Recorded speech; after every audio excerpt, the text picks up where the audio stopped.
அத்தியாயம் 140. பறவையை இயக்கும் நபர் அனைத்து பயணிகளும் எச்சரிக்கையாக இருக்கும்படி அறிவிப்பை கொடுத்தார். ஆனால் சமரன் தலையணையால் காதுகளை மூடியிருந்ததாலும் பயிற்சியில் மும்முரமாக இருந்ததாலும் அவரது அறிவிப்பு அவன் காதுகளில் விழவில்லை. தனது அறையில் பயிற்சியில் இருந்த சமரன் திடீரென அந்த அறையில் ஒரு சிறிய அதிர்வை உணர்ந்தான். அது படிப்படியாக அதிகரித்தது. அறையில் இருந்த பொருட்கள் அங்கும் இங்கும் நகரத் தொடங்கின. ஏதோ தவறாக உணர்ந்த சமரன் சட்டென கண்களை திறந்து பார்த்தான். அவனது அறை நிலநடுக்கம் வந்ததை போல் இருப்பதை கண்டான். இதனால் மிகவும் பதட்டமடைந்தான். ஒரு பீதியுடன் வேகமாக எழுந்து கதவை நோக்கி செல்ல திடீரென்று ஒரு அதிர்ச்சியை உணர்ந்தான். உடனடியாக ஒரு நாற்காலியின் மீது அமர்ந்தான். அதிர்ச்சியை உணர்ந்த சமரன் மிகவும் பீதியுடன் ஜன்னல் வழியாக வெளியே பார்த்தான். அங்கே சில பொருட்கள் பறந்து செல்வதை கண்டான். மேலும் இருட்டில் பறவை கூட்டத்தையும் பார்த்தான். அவைகளை அடையாளம் காண முடியாமல் திணறிய சமரன் ஏதோ மாய மிருகம்தான் பறவையை தாக்கியதாக எண்ணினான். அதே நேரம் பக்கத்து அறையில் இருந்து ஒரு பெண்ணின் அலறல் சத்தம் திடீரென கேட்க ஆரம்பித்தது.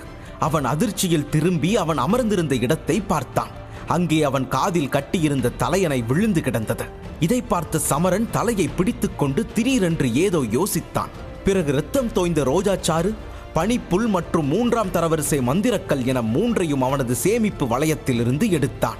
அடுத்த 2 நிமிடங்களில் திடீரென அந்த நிலநடுக்கம் முடிவுக்கு வந்ததை சமரன் உணர்ந்தான். பின் சில நொடிகளில் அறையின் மூலையில் இருந்து பறவையை இயக்குபவரின் குரல் கேட்டது. பயணிகளுக்கு அன்பான வணக்கம். பறவைகளின் கூட்டத்தை நாம் வெற்றிகரமாக கடந்து விட்டோம் என்பதை தெரிவித்துக் கொள்கிறேன். இனி இந்த பயணத்தை நீங்கள் முழுமையாக அனுபவிக்க முடியும். எங்களை ஆதரித்ததற்கு நன்றி. உங்களுக்கு ஏற்பட்ட அசௌகரியத்துக்கு மன்னிக்கவும் என்றது அந்த குரல். இப்போதுதான் சமரனுக்கு ஏன் பூகம்பம் வந்தது என்று புரிந்தது.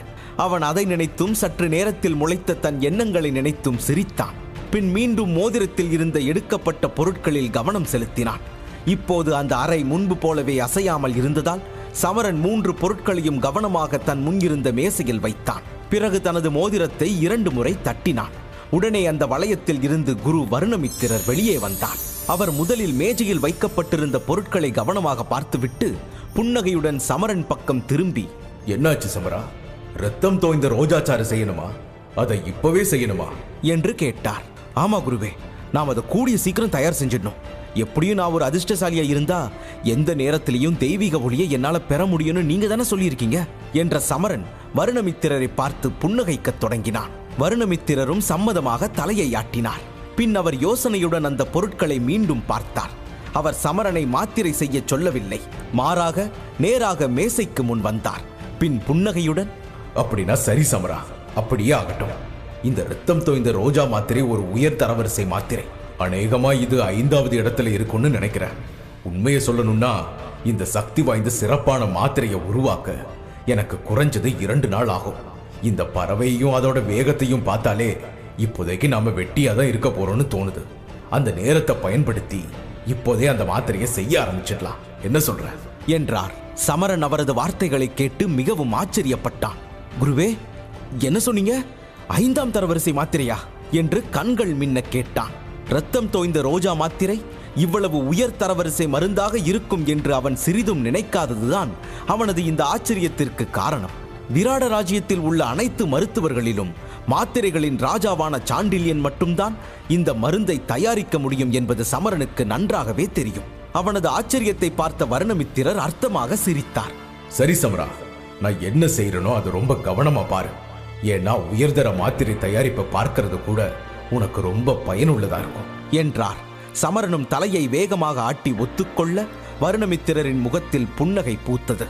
பின் தன் முழு கவனத்தையும் மேசையில் இருந்த பொருட்களின் மீது செலுத்திவிட்டு மெதுவாக கண்களை மூடி கையை முன்னோக்கி கொண்டு வந்து கைகளில் ஒரு வெள்ளை ஒளியை உருவாக்கினார். படிப்படியாக அந்த வெள்ளை வெளிச்சம் அதிகரித்ததை கண்ட சமரனின் வாய் ஆச்சரியத்தில் பெரிதாக திறந்தது.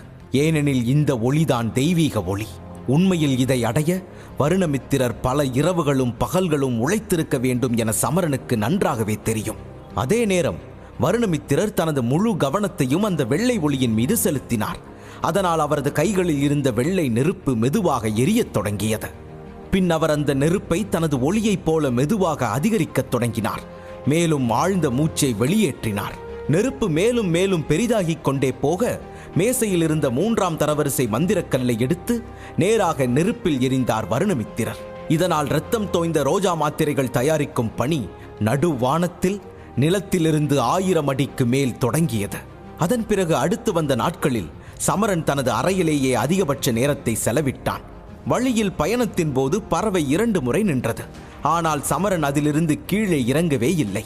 அமைதியாக தனது அறையை பூட்டிக் கொண்டு உள்ளேயே இருந்தான். அந்த மூடிய அறையில் வருணமித்திரரின் கைகளால் தயாரிக்கப்படும் மருந்து தயாரிப்பை மிக கவனமாக பார்த்து கொண்டு மனதிற்குள் அத்தனை படிகளையும் முறைப்படி கற்றுக்கொண்டிருந்தான். வருணமித்திரர் இரத்தம் தோய்ந்த ரோஜாவின் மாத்திரையை தயாரிக்க சுமார் 2.5 நாட்கள் எடுத்துக்கொண்டார்.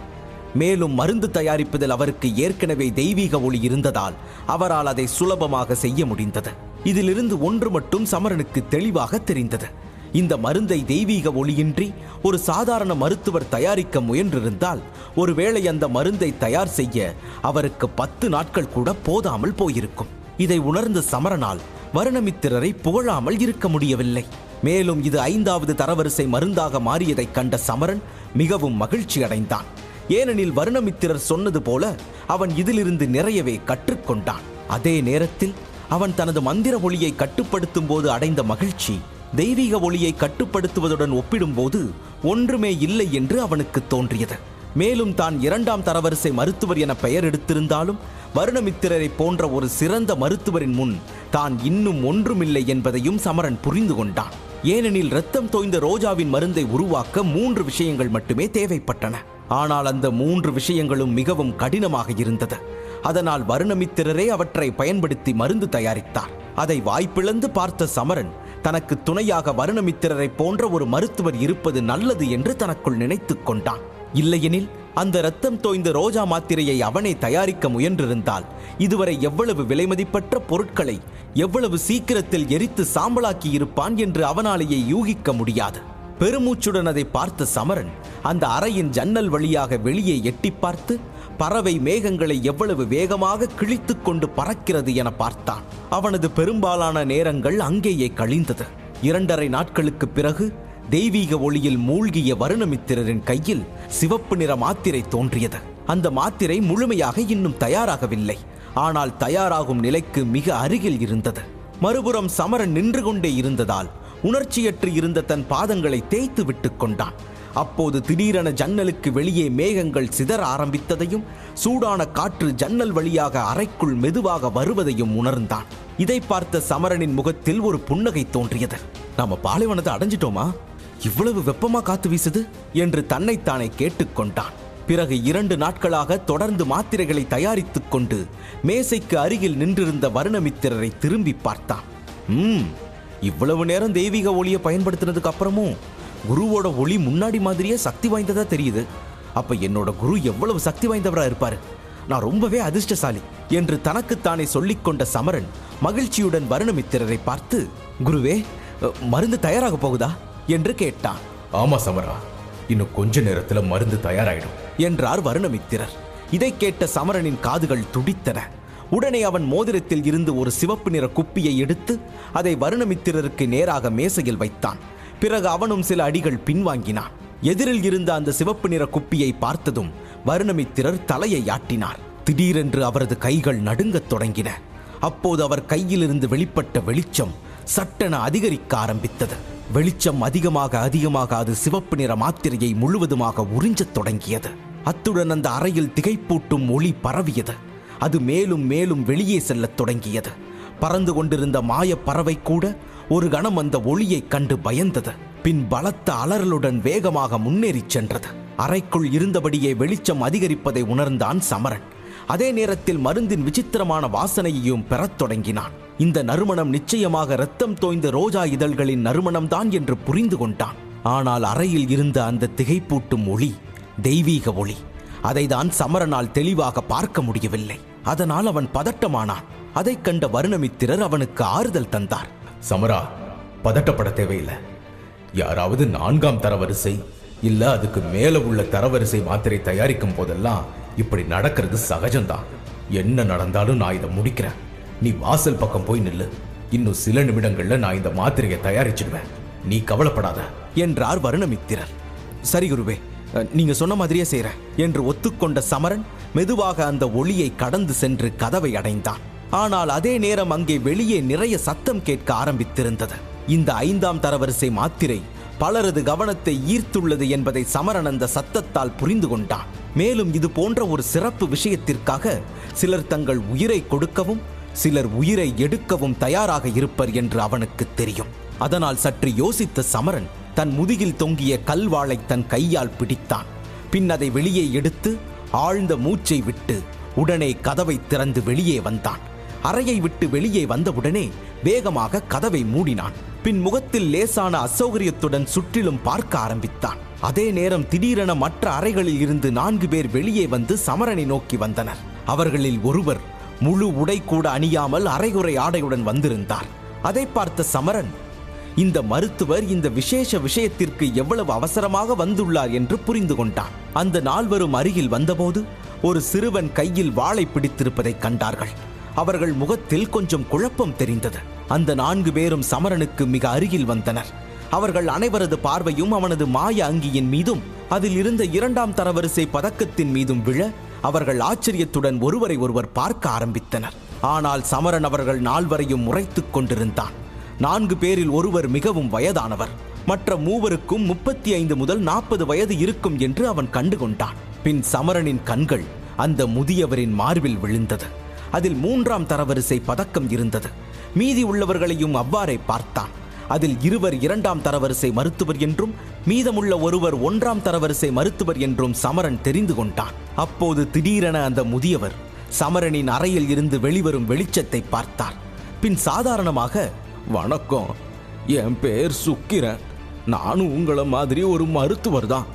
நீங்க எப்படி இருக்கீங்க என்று கேட்டார். அவர் சாதாரணமாக கேட்டாலும் அவர் கண்களில் வேறு விதமான பேராசை தெரிந்ததை கண்டான் சமரன். அதனாலேயே அவர் சமரனின் அருகில் வந்து அவனுடன் நட்பு கொள்ள விரும்பினார். ஆனால் சமரன் முதியவரின் வார்த்தைகளுக்கு பதிலளிக்கவில்லை. மாறாக அவன் தனது கைகளில் இருந்த வாளை இறுக்கினான். அதை கண்ட முதியவர் சமரனின் செயலுக்கு பயப்படாமல் தொடர்ந்து பேசினார். நண்பரே, நீங்க ஒண்ணு மட்டும் சொல்லுங்க. இங்க பரவும் இந்த வெள்ளை ஒளி உங்களோட அறையில இருந்து தான் வருதா? ஏன்னா நாம எல்லாரும் வானத்துல ஆயிரக்கணக்கான அடி உயரத்துல இருக்கோம். அதனால இங்க ஏதாவது தப்பா நடந்தா நாம எல்லாருமே சாக வேண்டியதுதான். அந்த பயத்துல தான் உங்ககிட்ட வந்து பேசுறோம். மற்றபடி நாங்க உங்ககிட்ட எந்த தப்பான நோக்கத்தோடவும் வரல என்றார். அந்த வயதான மருத்துவரை தொடர்ந்து அவர் அருகில் நின்ற 2ஆம் தரவரிசை மருத்துவரும், ஆமா தம்பி, அவர் சொன்னது ரொம்ப ரொம்ப சரி. நாம எல்லாரும் மருத்துவர்கள், ஒரே இனம். இப்போ ஒரே படகுல வேற இருக்கும். அதனால ஏதாவது தப்பு நடந்தா நம்ம எல்லாத்துக்கும் தானே அது பாதிப்பு உண்டாக்கும். அதனால தான் சொல்றோம், ஆபத்தான எதையும் செய்ய முயற்சிக்காதீங்க. இல்லனா நம்ம யாராலையும் யாருக்கும் எந்த பயனும் இல்லாம போயிடும் என்று கேலியாக சொன்னார். இதை சொல்லும்போது அந்த மருத்துவரின் முகத்தில் ஒரு போலிச் சிரிப்பு வந்தது. அது அவனுக்கு நன்றாகவே புரிந்தது. மேலும் சமரனிடம் அவர் பேசினாலும் அவரின் பார்வை முழுக்க அறையை நோக்கியே இருந்தது. அவர் கதவில் இருந்து வெளிவரும் மெல்லிய வெளிச்சத்தை பார்த்தார். அவர் கண்களில் வித்தியாசமான பிரகாசம் தோன்ற ஆரம்பித்தது. ஆனால் மீதமுள்ள மருத்துவர்கள் 2 சற்று முன் வந்து சமரனை ஆபத்தான எதையும் செய்ய வேண்டாம் என்று தடை விதித்தனர். சமரன் அமைதியாக இருக்க பேசிக்கொண்டிருந்த ஒரு மருத்துவர் சமரனின் அறைக்குள் நுழைந்து அதை சரிபார்க்க அனுமதி கேட்டார். ஆனால் அவர்களில் ஒருவரின் நோக்கம் கூட நல்லதாக இல்லை என்பதை புரிந்து கொண்ட சமரன் சிந்தனையில் இறங்கினான். பின் தைரியமாக தன் எதிரில் நின்ற மருத்துவர்களிடம் உரத்த குரலில், என் குரு தான் உள்ள மருந்து தயாரிக்கிறார். நீங்க எல்லாரும் ரொம்ப புத்திசாலியா தான் எனக்கு தெரியுறீங்க. அதனால என் முன்னாடி முட்டாள இருக்க முயற்சி பண்ணாதீங்க. எங்களோட எந்த வேலையும் இந்த மாய பறவையை பாதிக்காது. இதுக்கு நான் உங்க எல்லாத்துக்கும் உறுதி தரேன். நான் அதுல சிறப்பு கவனம் எடுத்துக்கிறேன். இப்போ நீங்க எல்லாம் உங்க அறைக்கு போங்க. தயவு செஞ்சு எங்களை தொந்தரவு செய்ய முயற்சிக்காதீங்க. இல்லைன்னா நான் வேற முடிவெடுக்க வேண்டியிருக்கும் என்று சமரன் உருமலுடன் சொல்ல மருத்துவர்களின் முகம் மாறியது.